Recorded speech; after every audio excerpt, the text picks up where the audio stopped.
All right. Hello and welcome once again to the OnStage Colorado Podcast. I'm Alex Miller. And I'm Toni Tresca. As usual, we are going to be discussing some recent shows that we've seen, talking through some theater news, and we'll also hit up our top 10 Colorado headliners, which is a roundup of upcoming shows we think might be of interest. And for our main topic this week, we're going to be taking a look at the summer theater season ahead. Yeah, we call it our summer showcase. We'll be, especially the repertory seasons that pop up like daisies in the summertime around the state too. It's probably the most all state time of the year where more theaters are active than any other time of the year. So it's kind of cool. Yeah, definitely, because you have even the kind of quieter mountain towns like Creed, which are kind of sleepy theatrically throughout a lot of the year just by the nature of like the rural community that they exist in. But yeah, summer is almost here. Even though it had already starting to feel like summer throughout really most of feels Colorado. Like summer. So yes, although we might be getting some snow this week, so it'll definitely feel more like a typical Colorado spring, maybe for a little while before we get back into whatever lies ahead, whatever horrors lie ahead, meteorologically.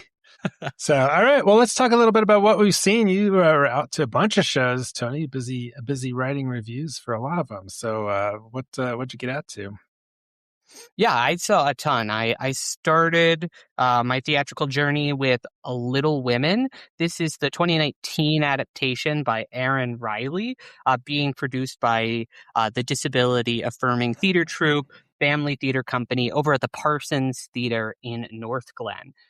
And I would say this is a really rosy adaptation. It's kind of, Riley kind of sands down some of the darker, meatier edges of the original source material by Louise May Alcott, which itself isn't super prickly, but there are just some conflicts in there that pass by really breezy with this, because what director Shelley Gaza really wanted to focus on is kind of she and the playwright Erin Riley actually collaborated together to make this adaptation integrate these specific performers' disabilities into the text. And so it was this really life-affirming adaptation of the tale that had characters such as Meg using sign language throughout a majority of the production, and all of the other March sisters then signing back to her courtship that she goes through. John actually learns sign language for her as like an added element of affection. And I just thought it was a really delightful staging. It's running through April 4th, so you've only got a little bit more time to check this out. But this was definitely a really nice production from Family. Right. Yeah, that sounded like a good one from reading your review.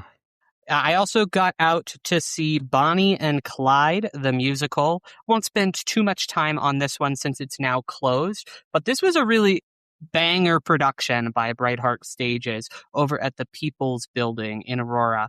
Tells the very well-known story of Bonnie Parker and Clyde Barrow in a highly theatrical setting. It featured some really incredible performances. And I just think if you don't have Bright Heart Stages on your radar, you are missing some really interesting theater that's being created in the area. Their niche is kind of underproduced musicals, and they're just doing a really stellar job. This production was really tight all around, really solid performances, sharp direction in this space. And so I'm going to be sure to check out whatever they're doing next. Yeah. It sounds like a cool company that's got a specific niche, which sometimes, when new companies open, we're like, what's different, and it's not always clear. So, yeah. So our immersive entrant for the week was Red Willow. This one was kind of a mixed bag for you. Definitely was. This was a walk in the park in Littleton, and it was performed by these four white men. It is intentionally so by Control Group Productions, as their stated goal is to kind of unpack themes around whiteness and how that relates to resisting the current authoritarian state. In practice, it kind of feels like a LARP in the woods. That's a live action role play experience because you kind of get sorted into these different houses. I was a raven or a house tribe kind of thing. I was in the Mhm. raven tribe, and you kind of there's loose story elements that are here, but it's not ever really kind of it doesn't really iterate on those themes in really satisfying, or it doesn't really develop those themes that I mentioned in really satisfying ways. Kind of drops in like, oh, we've got to resist fascism, and oh, the world has been destroyed because the red willows aren't growing the same in the forest. But it doesn't really go deeper with that. And then the kind of tribal element of it isn't really elaborated on in a really compelling way either. It doesn't really, based on what tribe you're in, doesn't really change the experience in any significant way. There's not a lot of you don't get a lot of that fun kind of world building that you can get from the immersive storytelling. And so I kind of felt like it was lacking thematically. And then from the immersive world building perspective, it also didn't fully deliver. But it was pretty fun to go out and take a walk in the woods at dark, around dark with some other folks. So it was Yeah. not a total bust. Okay. And also in the immersive category was Cryptic, which I think you liked a little bit better.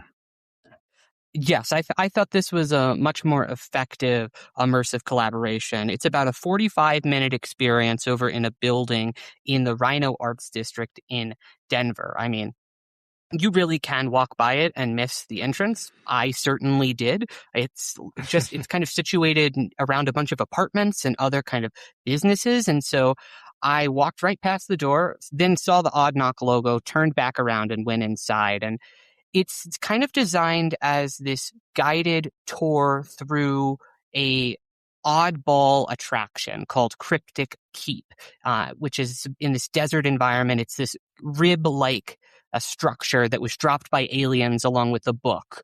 As we're told by lore early on, we go in this room that's filled with all theses about this and a short in-world video that we watch.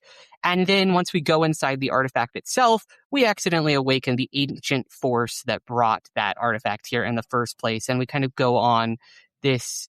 You have to complete these mini game kind of puzzles using this book that is revealed by the ancient forces to get out of the experience and move forward. You have to it's 10 people max in there, and all 10 people have to work together to get each room to unlock as you kind of go through. There's 4 different distinct rooms that are all outfitted with really impressive high-level technology. Lots of different projection mapping and light sensors, intricate sound design. It made me really curious to see what this would look like in a space that had been custom built for Cryptic, because this is a warehouse in Rhino. It's a commercial building. It shares it with a hair salon and another restaurant. And so you can't exactly hide, for instance, the projectors in the room, or you can see the light strips because it's just a ceiling that they're having to hang this stuff on. And so I thought that the concept worked really well, save for there are a couple tonal things too. It starts really funny and then gets into the world apocalyptic stakes. And that tonal balance doesn't quite work because it's so light and funny at the start that then doesn't quite earn that transition into world-ending stakes in this current version. But I thought that there's a lot of promise here. This is the first collaboration between Fictive and Odd Knock Productions, and it is an incredibly promising one.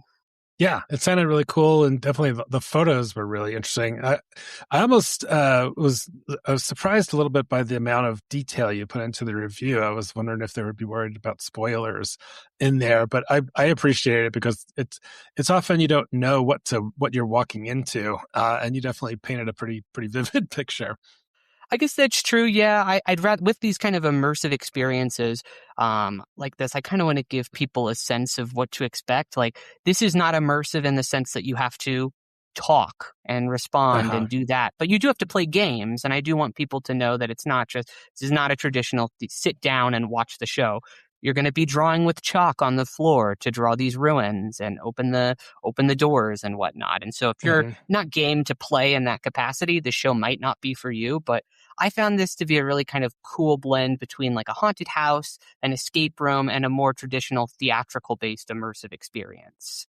Cool. Well, it also looks like it was completely sold out when I was looking at their website. So maybe I'll have to wait till next time. Is it really? Oh, I geez. thought that's Well, what it said on their page. So yeah, well, for those small number of people that can go in each one. So big swing from Vintage doing Angels in America, part 1 and 2. You saw part 1 and gave it a pretty strong review.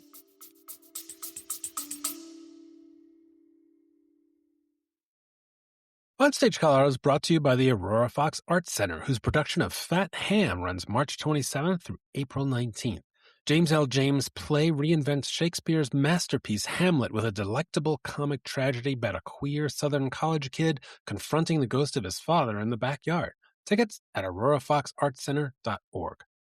OnStage Colorado is sponsored in part by Colorado Candlelight, presenting the classic musical Hello, Dolly, featuring humor, romance, energetic dance, and some of the greatest songs in musical theater history through April 4th. OnStage Colorado is brought to you by Curious Theater Company, whose production of Birthday Candles runs March 7th through April 15th. Noah Hadel's play covers 5 generations, an infinity of dreams, and one cake baked over a century. Tickets at curioustheater.org. OnStage Colorado also receives support from the Boulder Ensemble Theater Company, whose production of Mary Jane runs at the Boulder Dairy Center May 1st through 24th. Amy Herzog's play is a story of a mother's unbounded love and the makeshift circle of women who support her. Tickets at petc.org.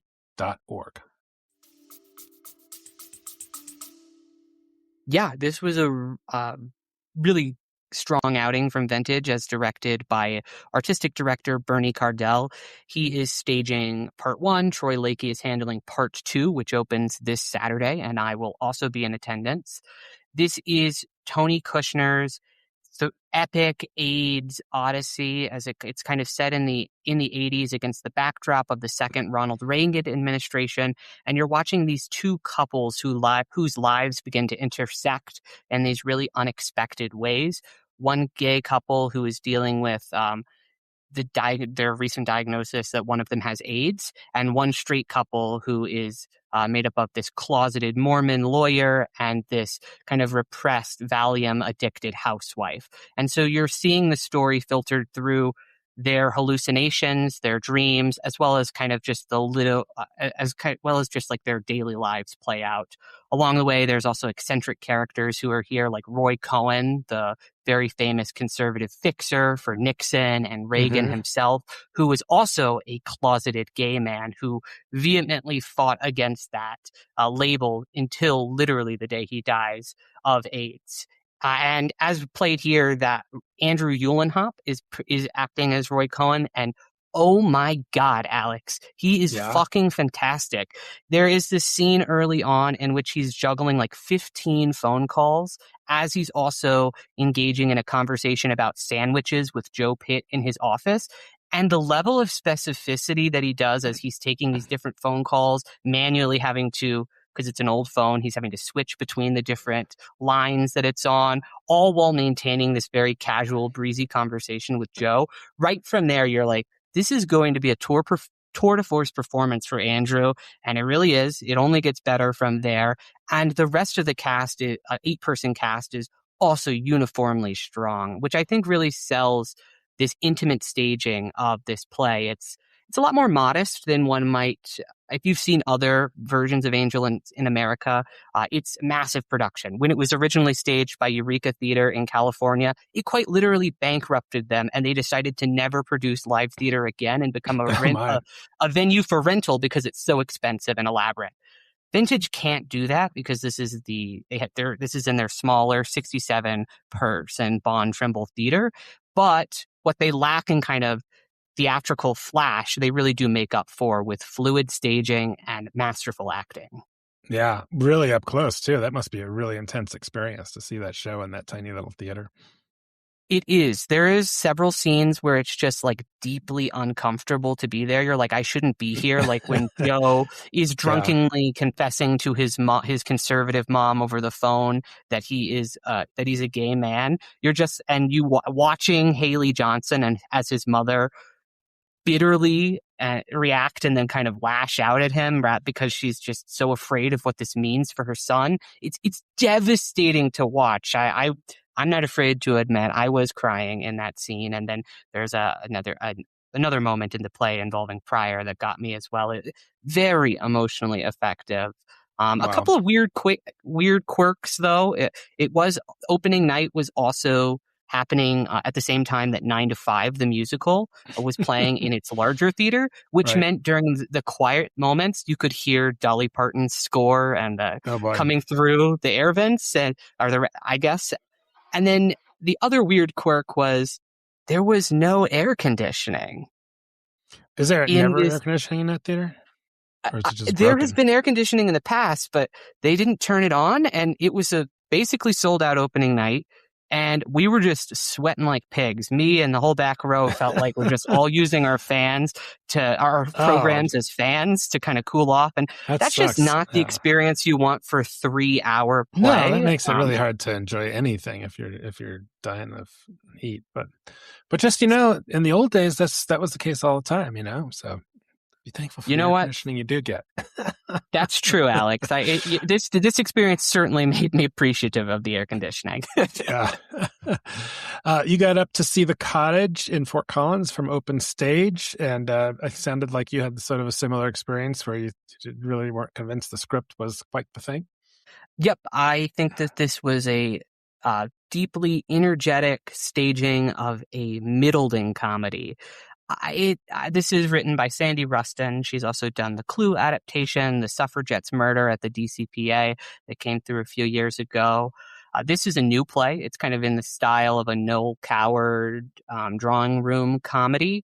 Yep. And yet it's just not really all that funny. The stakes are depleted almost immediately as like all of the different kind of entangled romances are all very cleanly laid out by the end of Act 1, leaving basically nothing to happen in Act 2, despite these actors who they've got in Fort Collins are really trying their best with this material. They're mugging it to the audience. They're really they're committing to the physicality that's asked of them. But the gags that they have to work with here are just so subpar. It's kind of this supposed to be a feminist take on this drawing room type of comedy. And yet the central female characters are all so passive in how they're written.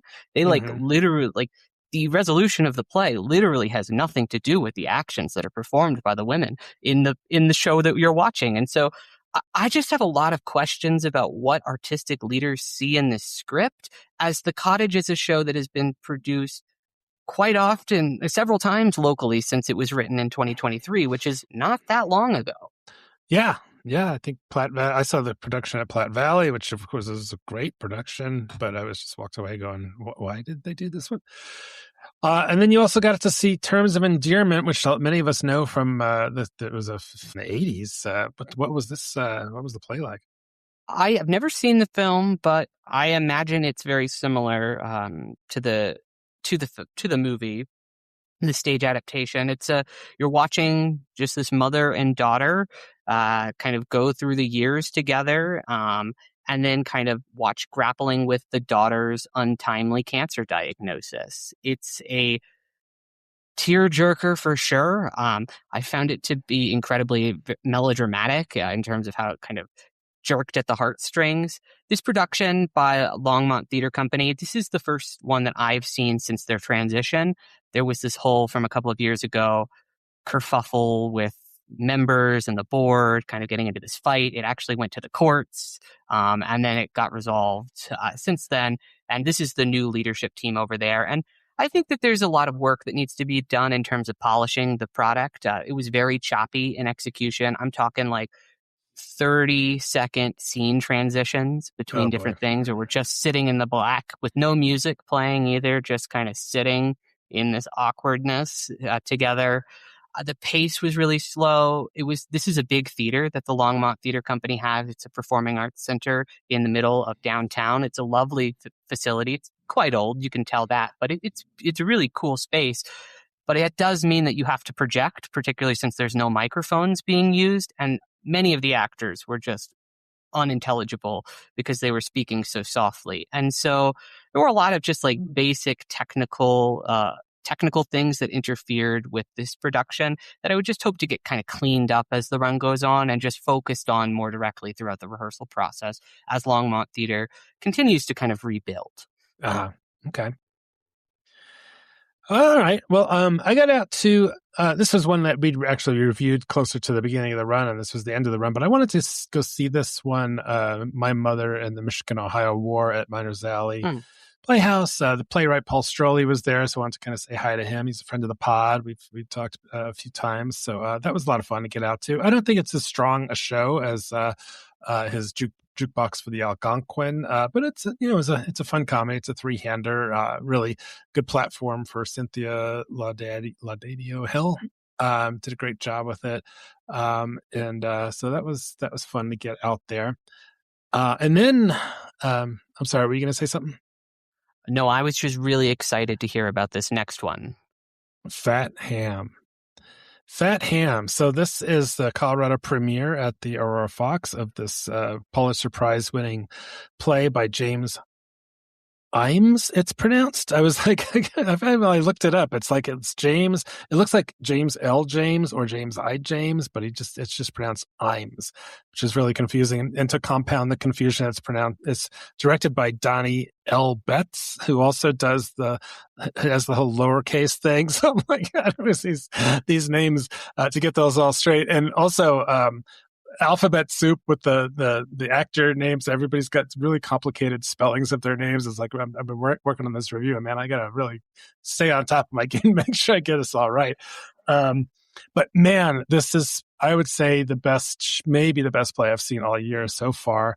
Really a bang up production, unbelievably strong cast, really nice, beautiful set, designed by Brian Watson, lighting by Brett Maughan, really nicely done. And, Donnie L. Betts is a film director as well, and there's a real cinematic quality to it throughout.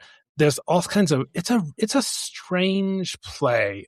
There's a lot of really odd elements to it. At one point, the Juicy, who's the Hamlet character played by Sad Devon Newell, sings a karaoke version of "Creep" by Radiohead, which is okay, the last song in the world you might think of a black man singing for any reason whatsoever. Radiohead just seems like the whitest band, but it was really affecting, really interesting, and it's just it's not a retelling of Hamlet. It's kind of a real, it's an alternate take.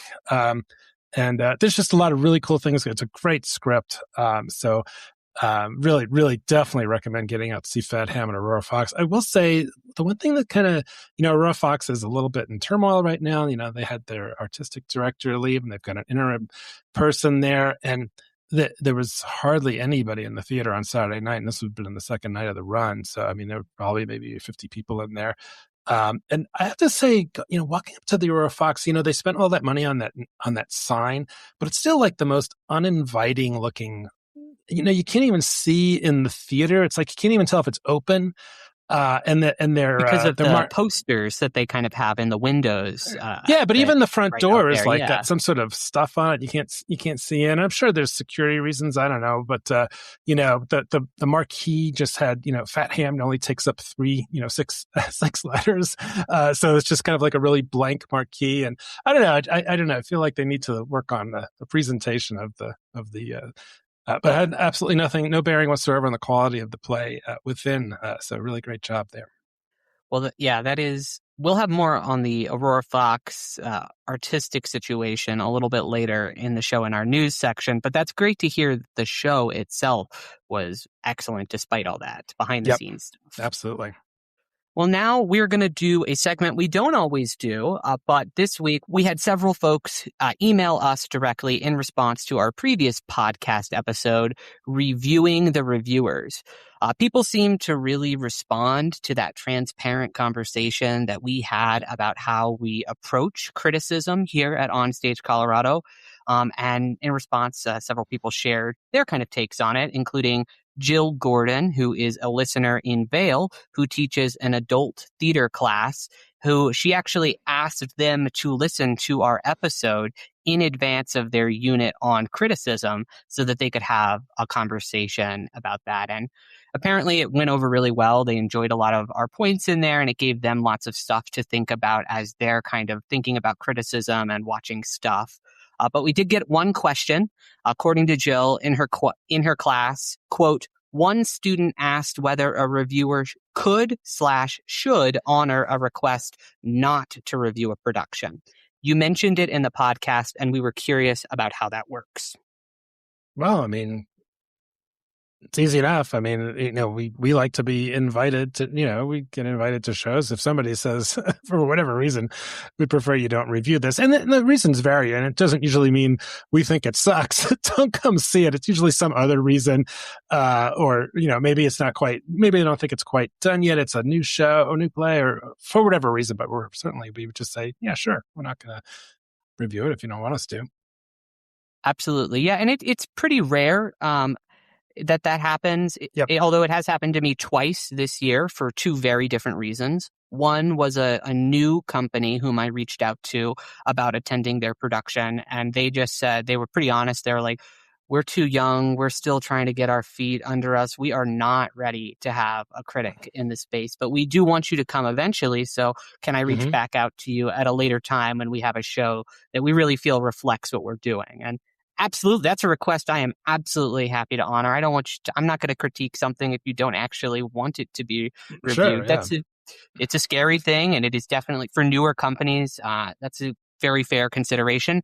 The other one was the Denver Center with their current touring production of Phantom of the Opera. I reached out. I was going to review it since this is a new version of the tour, but they actually just were not having any press in attendance. Yep. Sometimes that's the case. Yep. What else is in the mailbag? I also had an incredibly productive phone conversation with Nancy Evans Bigley about my review of 9 to 5 the musical and the kind of role of criticism after she wrote into OnStage. Because she had reached out to both of us after being moved by our conversation, but she still wanted to assert that some of her issues with my review of 9 to 5, which she had shared publicly on Facebook, kind of about the tone, still stood. And so I reached out to her. I said I'd be happy to talk with her, and we had a really awesome phone conversation. And I think we both kind of walked away having really heard the other person out without trying to win the conversation.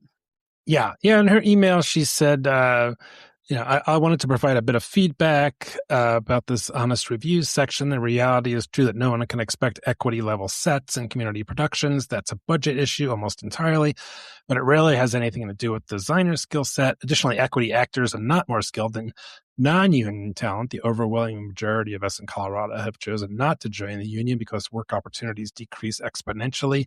Union membership is not an indicator of talent. I would encourage you to consider this in future reviews and discussions. And we don't often mention whether someone's equity in reviews, generally speaking. So it's not like a big issue for us.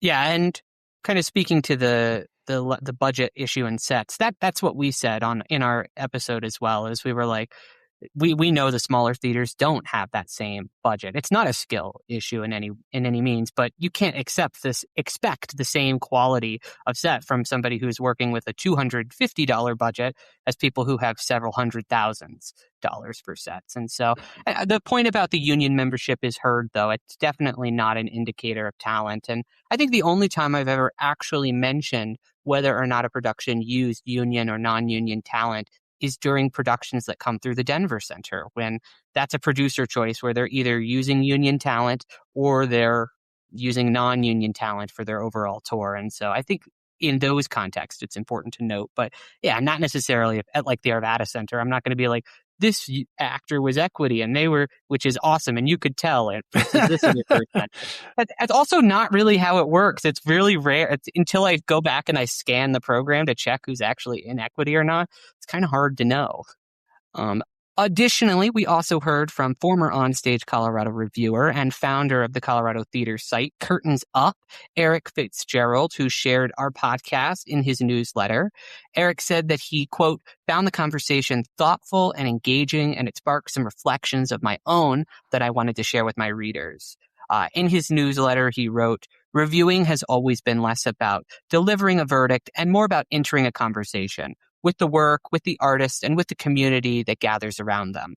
I'm not interested in pronouncing from on high. I'm interested in observing the choices being made, understanding the intentions behind them, and describing how effectively they serve the story. At best, criticism isn't a gatekeeping mechanism, but a form of stewardship. I thought that was an interesting kind of perspective on the role of criticism, just kind of thinking about it as a way to honor that labor that goes on stage. And it's definitely different than what we kind of talked about on the pod. Yeah. Thanks for that, Erica. It's definitely an interesting perspective. If you are, like he says, observing the choices being made and articulating that's criticism, and that does, I guess, come from on high. There's no getting around it. You're putting yourself in a position of one who knows, I guess, when you write like that, and that's just the nature of it. Yeah, I think that's absolutely true. And that's kind of why I don't really think about it as being a steward of any particular company or anything.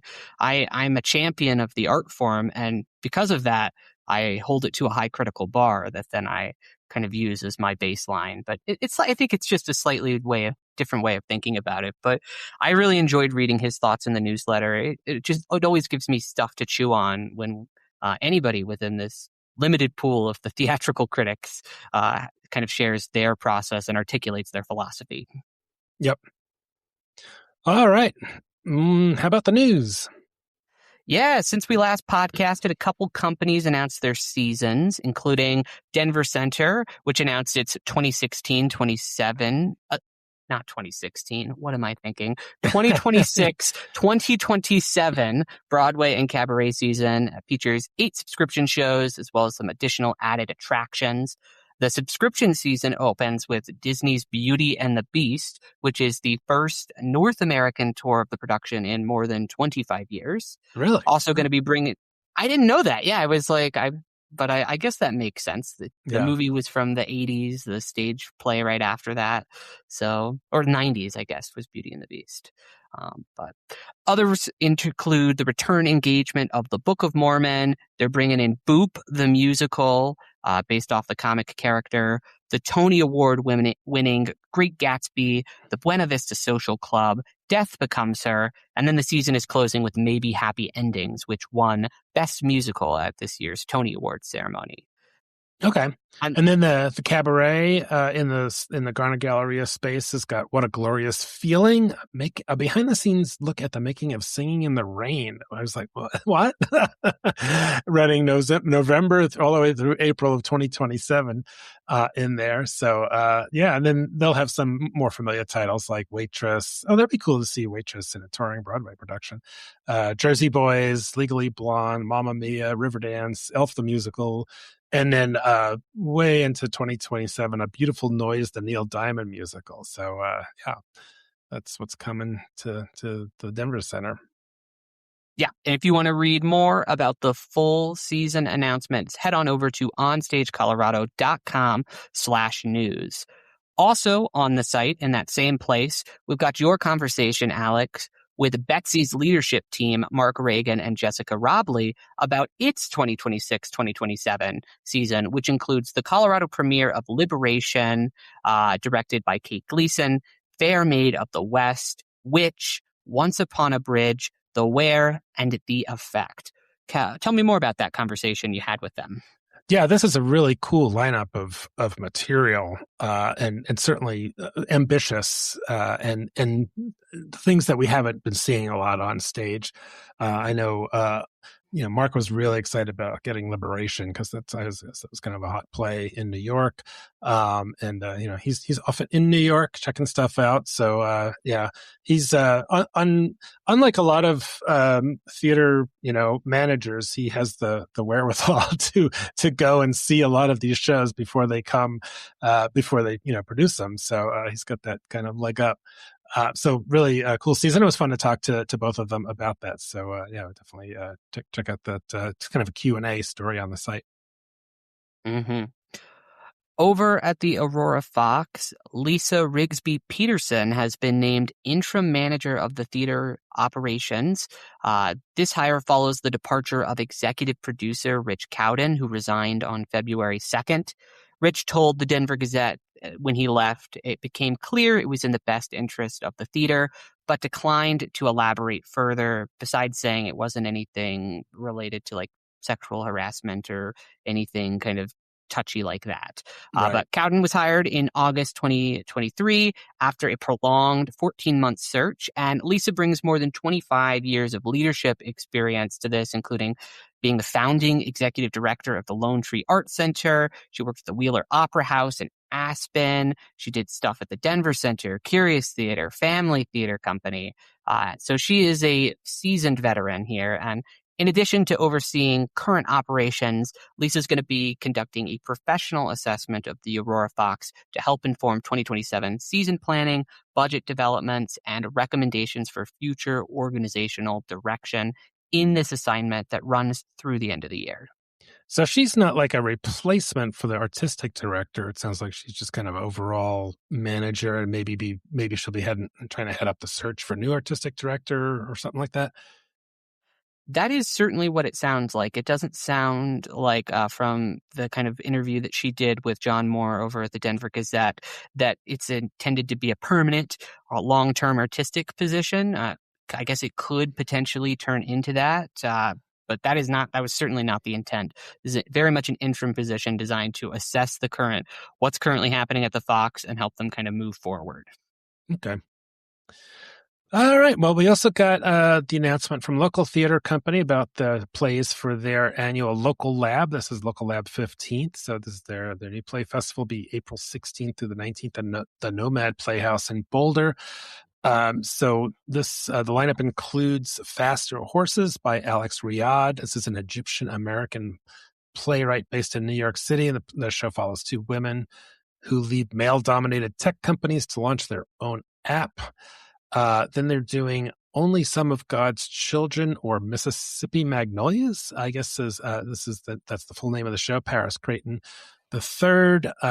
This is set 2 days after the 1963 March on Washington. And then it closes with Fierce Satire, Mediocre Sex, which is a familiar title because it was also, it's not really a premiere per se because it was at En Toto 2, I guess last month. This is by Colorado playwright Edith Weiss. So another bite of the apple for this particular assortment of short plays and comedies. Yeah, good for Edith. That's awesome to see. It's going to have another life. I don't know if local's done something like this before in the past, where they're in a state, it would do a reading of a play that's actually already been locally produced. Yeah. I was surprised to see that. So it'd be interesting to hear what they have to say about that. Yeah. Finally, John Moore over at the Denver Gazette reported on what's happening next for Charlie Miller, who is the co-founder of the DCPA's Off Centers. We shared on the podcast back in October and discussed at length in our recent podcast episode about the local immersive scene that the Denver Center for the Performing Arts was ending its commitment to the development of new immersive experiences for financial reasons. That meant that Charlie Miller would necessarily be leaving the DCPA at the end of March. And as it is now the end of March, that time has come. So as John wrote, quote, his employment will last exactly 1 week. Hope he enjoys the break because as of April 6th, Charlie Miller is the new executive producer of Culture House Immersive, which is focused on incubating immersive collaborative stories and the worlds in diverse physical locations. So in other words, he is going to be consulting others on them making their own original immersive work. Okay. Sounds like a good role for Charlie.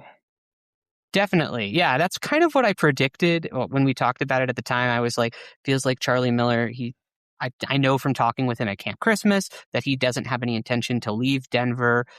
If he's not going to leave, but he's still going to be involved in the immersive space, as he said, consulting kind of seems like the best way to do that. He can go and travel all over the world for his work while still keeping his family here. Yeah, great. All right. One last thing I was going to mention, I just found out today, I did a little piece on it on the site, was speaking of Betsy, Mark Reagan told us that he started a new program aimed at trying to get young people into the theater. And it's kind of cool. A lot of theaters have student discounts, but Mark's taking it one step further and making available a dozen tickets for every Betsy show for free. For high school and college students. All you got to do is go on this website and use this code, and the first 12 people will get in for free. And he's just curious to see like if that can move the needle on trying to reduce some of the gray hair in the audiences. So check out that story on the site. But if you're interested, it's the website is studentscomefree.com. I think that sounds like a super cool idea. It just eliminates the kind of any of the barriers to attending for young folks, and hopefully creates passionate theater goers who, because you trusted them and you're like, come, please come, you welcome them into the space in this meaningful way. Hopefully create lifelong theater goers. But I guess only time will tell, because the counter to it is people don't value anything if you just give it to them for free. Will people show up or will they just claim the tickets and then not show? I guess only time will tell that. Yeah. And he talked about that a little bit, saying that, to prevent that, they're going to probably be fairly aggressive about following up and saying, are you coming? Are you coming? Are you coming? He's like, we might even call them. Smart. We might even that call makes them, sense. So that we don't have those, because that's the thing about comps. All right.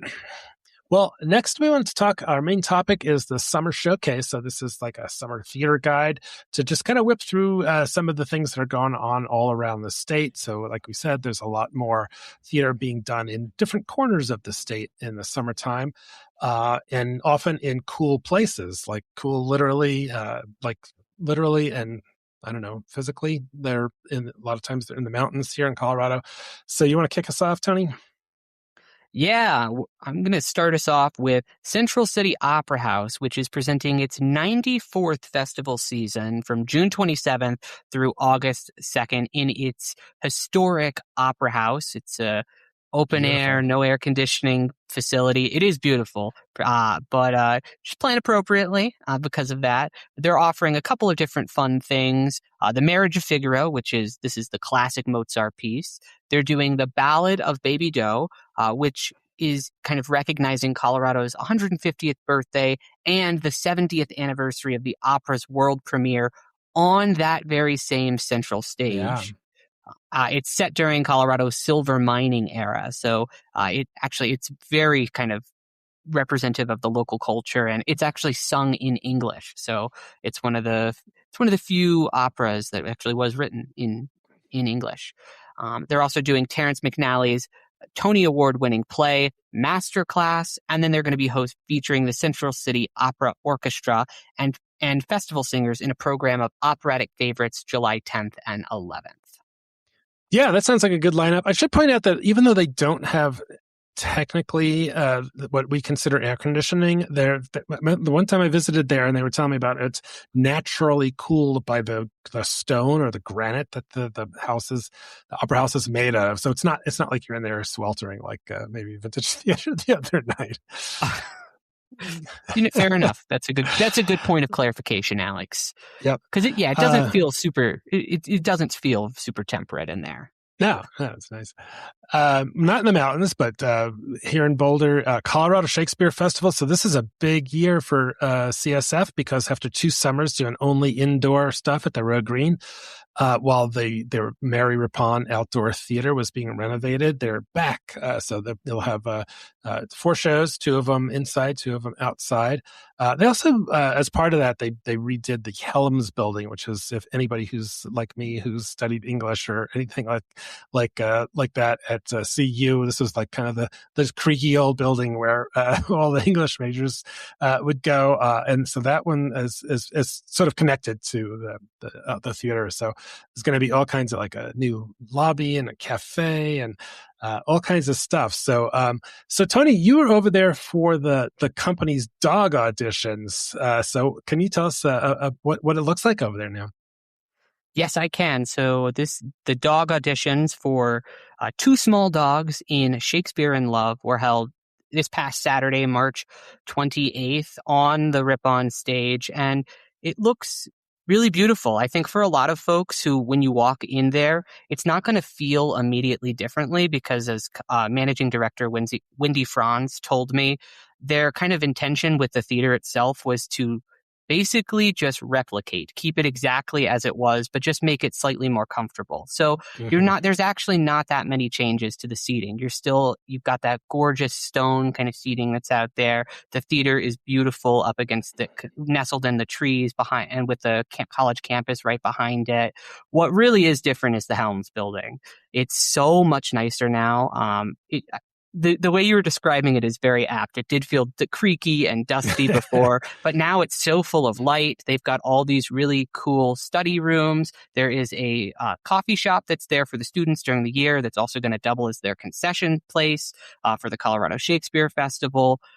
There's just a couple of final touches that they've still got to do to the space. Like, for instance, the Helms buildings, they didn't have the right doors. So there's only one main a couple entrances that actually work to the Helms building right now, and the rest of them are taped up.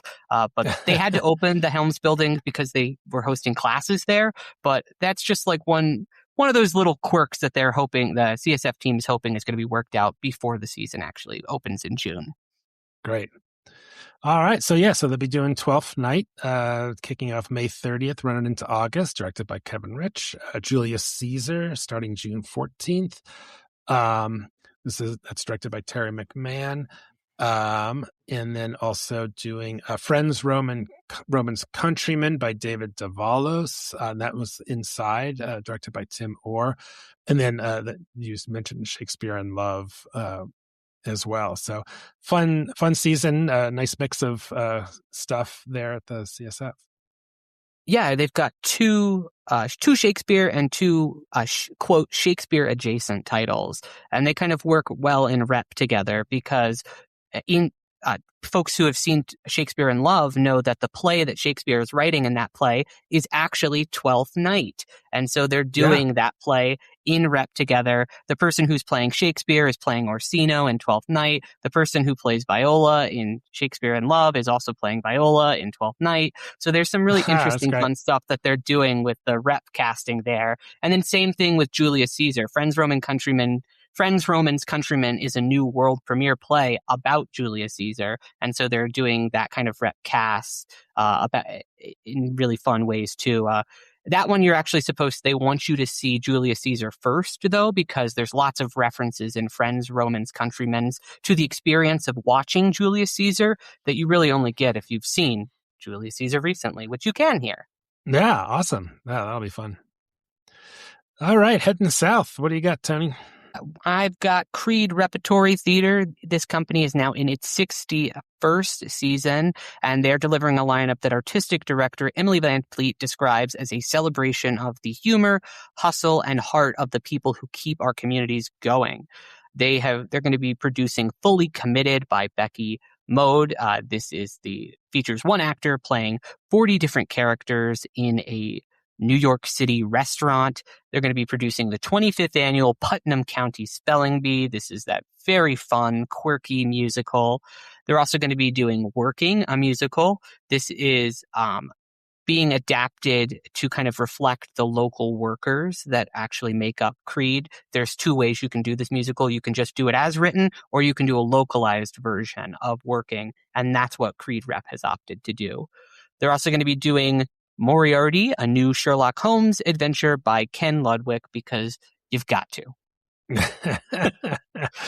Yeah, and they also have all kinds of other stuff going on down there, including their weekly Boomtown Improv Comedy, where the actors from the rep company do improv. And, Tony and I are going down there. We're going to be down there in July. We're going to catch all the shows and probably do our podcast from down there. So we're really looking forward to that. Yeah, that's right. We were chatting with Emily Van Fleet a little bit at the Colorado New Play Summit, and I think we got her to agree to drop by our Airbnb to do a little exclusive interview on the grounds of Creed. Yeah. So, looking forward to that.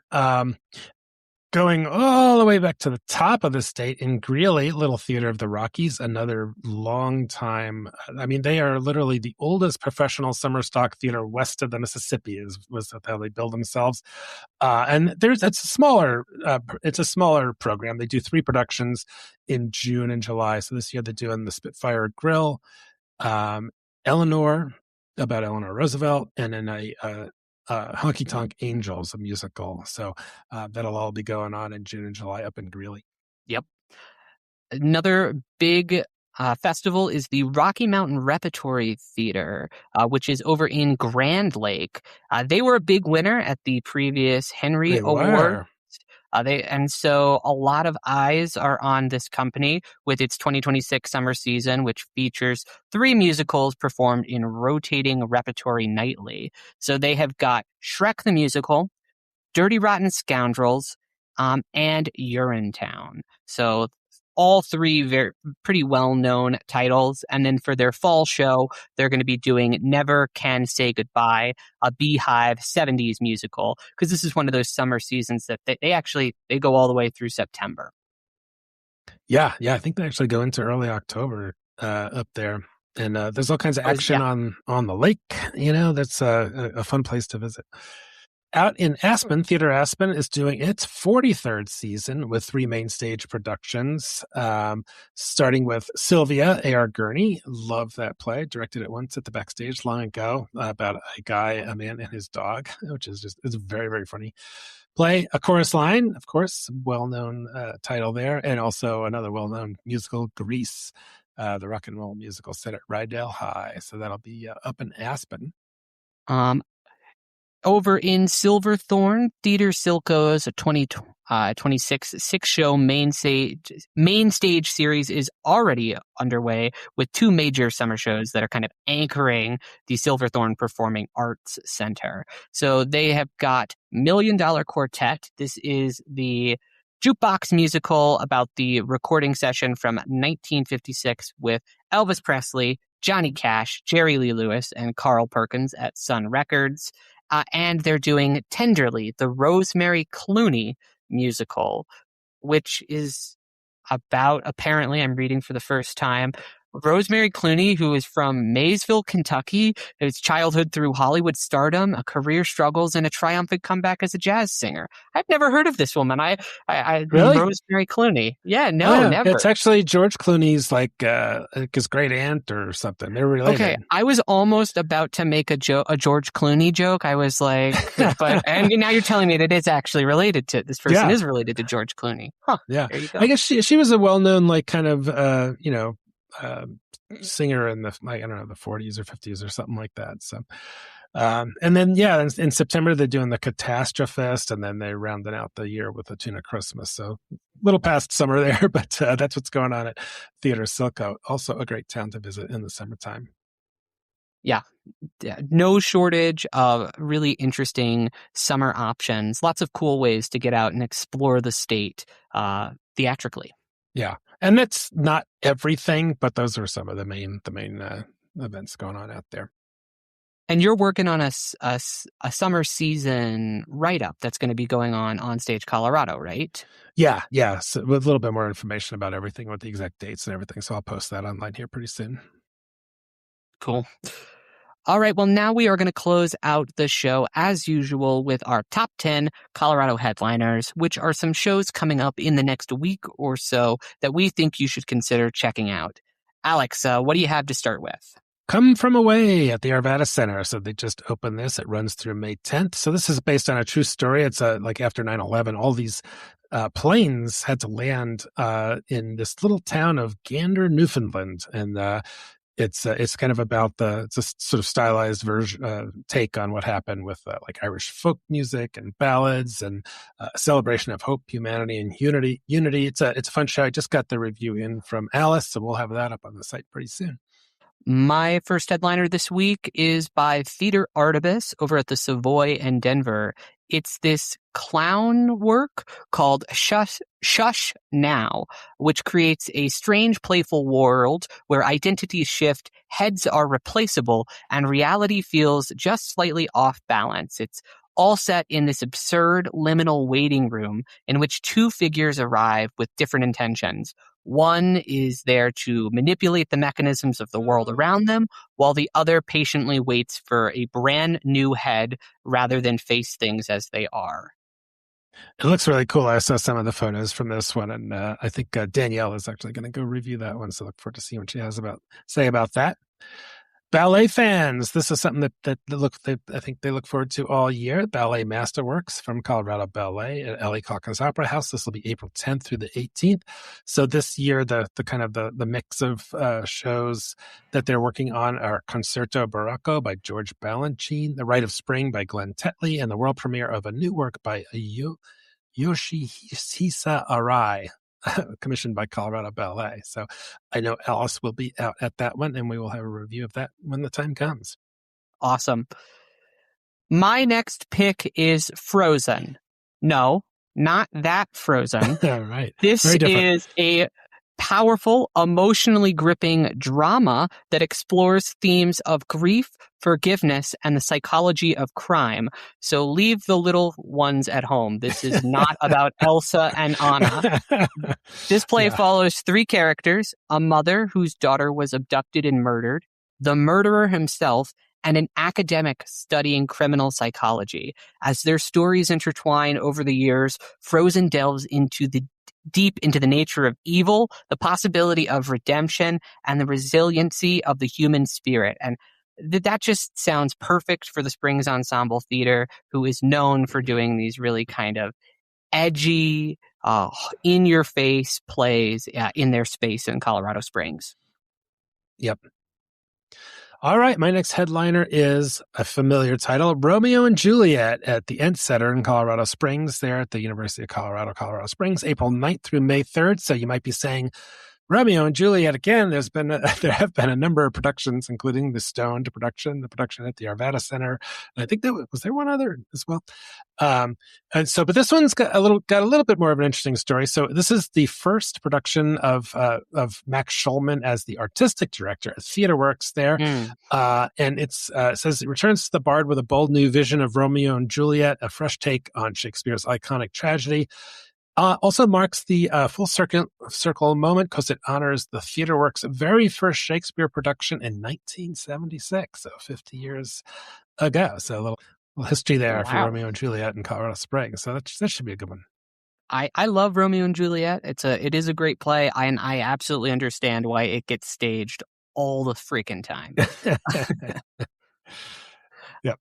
My next one is not a warhorse like Romeo and Juliet. This is an interesting kind of dance piece. It's called The Light versus the Dark. It's being done at the Dairy Arts Center in Boulder, and it uses stagecraft, cinematic video game music, and a dynamic cast of 8 performers to create this piece by Frequent Flyers Aerial Dance. Frequent Flyers do really cool kind of work that often does play with like contemporary pop culture stuff like this. So this is not too much of a surprise for them, but it is really visually striking stuff, what they're able to do with their rigging systems in the dairy. And so I would recommend folks, I can't vouch for this specific production, but Frequent Flyers does really good work in Boulder. Yeah, I was adding that to the calendar thinking, wow, that sounds like a really cool show, a really cool production.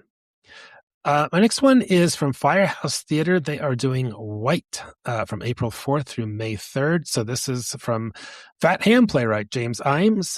This one is about an arts curator who wants to change the face of the museum. So she excludes her artist friend Gus, a gay white man, arguing that white dudes have had their turn. So that sounds pretty saucy. And of course, this says the play spins out of control as it explores issues of race, gender, sexuality, and art. So I'm sure Firehouse will have their hands full with that one. That sounds great. That does sound really, really exciting. I'm looking forward to checking that one out myself when I go over there. Yep. I didn't realize it was the same playwright as Fat Ham, though. That makes sense. That's cool. Sounds like his wheelhouse. Definitely. My next one is it's a limited run. It's called The Secret Circus Musical. It's going to be over at Rise Comedy in Denver, April 4th and 5th. And this is an original touring musical where big feelings are safe under the big top. It is created by Chanel and the Circus, who I saw at the Denver Fringe last year performing All the Boys I Blocked, which was this accordion clown musical in which she improvised songs about people's shitty dating stories in front of you. It was awesome. And they reached out about me attending this performance again to see this touring thing that they're working on. And so I was definitely down. This is billed as being a visually rich live experience where tightrope walkers, jugglers, dancing puppets, and accordion-playing clowns channel their emotions into entertainment. Wow, that sounds awesome. All right, my last headliner is The Old Man and the Old Moon at Fort Lewis College in Durango through April 4th. I know you're nodding your head. You saw this show. You reviewed it here. It's a really fun, whimsical show, fantasy type of thing. A fantastical journey across sea and the sky. It's got ghosts and leviathans and a foot-stomping score. So if you're down in Durango area, you might want to check out The Old Man and the Old Moon. I love that show when I saw it just a couple of years ago in Evergreen. Great production. It's a super minimalistic musical. You don't need a ton of budget or anything to do it. Almost in the version I saw, all the music was played, but all the instruments was played by the actors. So I'm glad to see that show is being produced more around Colorado. It's a lot of fun. My final pick this week is Angels in America Part 2 by Vintage Theater in Aurora. I talked about Angels in America Part 1 as one of the shows I saw. My review of it is up on the site right now for OnStage Colorado. And this is Part 2 of Toni Kushner's epic AIDS drama. It's Vintage lists the runtime as being 4 hours with 2 intermissions. So prepare to lock in. And if you thought the last one was emotionally devastating, spoiler alert, but the AIDS drama doesn't get a ton happier in the second part. Right. All right. Well, up on the site now, some of the new reviews we have. We've got Little Women we were talking about, Bonnie and Clyde, Red Willow, Angels in America Part 1. We'll have, Toni, you're going to work on that one from The Cottage. I've got Come From Away from Alice. I'm working on my Fat Ham review. Just posted The Last Yiddish Speaker from Theater Or over at Meisel Center from Garth. Shush Now, we were just talking about, will be up. And then also your review of Cryptic and Terms of Endearment will be coming up. Tons of new stuff on the site. So check it out on OnStageColorado.com. Yeah, we've really entered the proper spring theater season, and as such, our review crew is really spread out all over the state, trying to see just as much theater as we humanly can. Yep. Covered a lot of shows in March. Definitely. Well, that is it for this episode of the OnStage Colorado podcast. Not 100% sure what we'll be talking about on the next episode, but I'm sure it will be something fun. So make sure you are subscribed to this podcast so you don't miss an episode. And if you want to stay up to date on what's going on in theaters across the state, make sure that you are subscribed to the OnStage Colorado Theater Blast, which is our weekly newsletter that comes out every Thursday and just kind of runs through all of our reviews, news items, and includes a detailed calendar listing of all the shows coming up for the next weekend so that you can plan all of your theatrical fun. Yeah. All right. Well, as always, thanks so much for listening. I'm Alex Miller. And I'm Toni Tresca, and we'll see you at the show.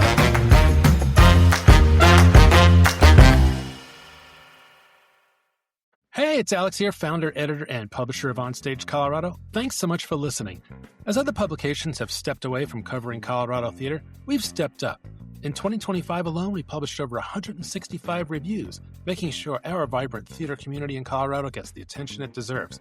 But we can't do this without your support. If you value having a dedicated source for Colorado theater journalism, please consider making a donation at OnStageColorado.com. Every contribution helps us continue this work. And if you're not already subscribed, sign up for our free weekly Theater Blast newsletter. Every Thursday morning, we deliver the latest reviews, theater news, and upcoming show listings right to your inbox. You'll find the sign up at OnStageColorado.com. Thanks again for being part of the OnStage Colorado community. We'll see you at the theater.